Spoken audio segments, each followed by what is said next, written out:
आपला मुलगा आपल्या हातून सुनेकडे गेला असं वाटतं। हे काही वर्षापूर्वी तिच्याही आयुष्यात झालेलं असतं, पण अर्थात ती ते विसरते आणि मग ती ह्या दृष्टीने विचार करायला लागते की मुलगा सुनेच्या आहारी गेला।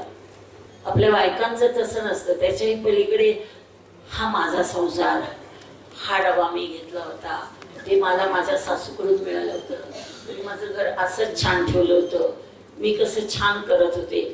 मग ते असे सुनेकडे जरा सगळ्या ह्या दृष्टीने बघतात की तिच्याकडून ते होतं की नाही।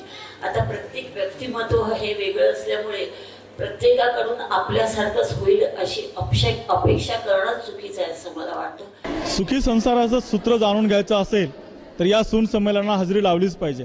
औरंगाबाद येथे पहिल्यांदाच राज्यस्तरीय सून संमेलन होत आहे। या ठिकाणी सकाळी 11 वाजल्यापासून ते संध्याकाळपर्यंत वेगवेगळे गट चर्चा, खेळ आणि त्यांचे अनुभव शेअर केले जात आहेत। उत्साहाचं वातावरण असतं, म्हणजे अगदी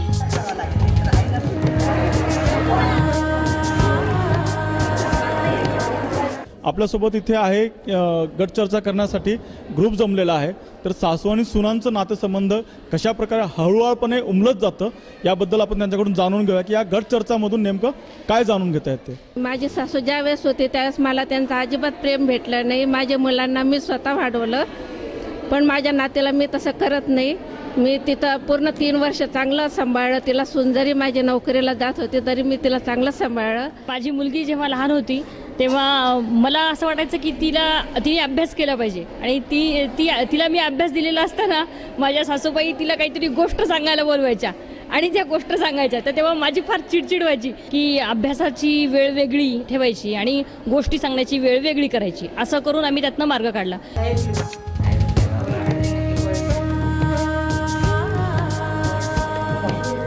मला सासू सासरे नाही आहे, पण छोटा मुलगा असल्याने आणि मी बाहेर जॉब करते त्यामुळे मला त्यांचा अडथळा भासतो की म्हणजे ते पाहिजेत म्हणून। एकत्र कुटुंब असल्यामुळे मुलांवर जे संस्कार होतात तर त्या संस्कारात निश्चितच कमतरता होते, कारण त्यांचं प्रेम, त्यांचा अनुभव या सगळ्या गोष्टी पाहता सासू सासरे हे प्रत्येक घरात असावेत असं माझं स्वतःचं वैयक्तिक मत आहे। मी पण अजून सूनच आहे, पण मला पण सून आलेली आहे, पण आमच्या सासूमध्ये आणि माझ्यामध्ये आता ते तेवढा फरक बराच हे आहे। त्याच्यासाठी आम्ही त्यांना मुलांना किंवा सुनेला आम्ही अगदी मोकळीक देतो।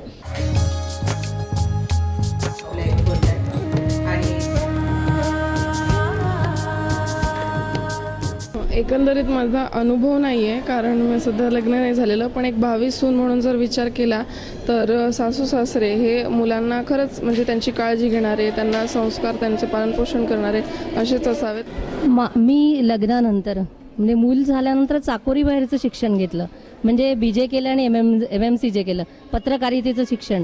आणि हे शिक्षण घेत असताना माझा मुलगा दिवसभर सासूबाई सांभाळायचे आणि तेव्हा संध्याकाळी क्लास असायचे मराठवाडा विद्यापीठामध्ये, तर माझे सासरे स्वतः मुलाला सांभाळायचे आणि मला प्रोत्साहन द्यायचे। आजी आजोबांचा घरात आपल्याला सपोर्टच जास्त होतो, आणि नोकरी करणाऱ्या स्त्रिया असतील तर त्यांच्या घरात तर सासू सासरे असायलाच हवेत असं माझं मत आहे। एकत्र कुटुंब पद्धतीमध्ये जे काही सुखी जीवनाचं सूत्र आहे तेच यांच्या जीवनाला पार करत नेण्यामध्ये सहाय्य ठरत असतं।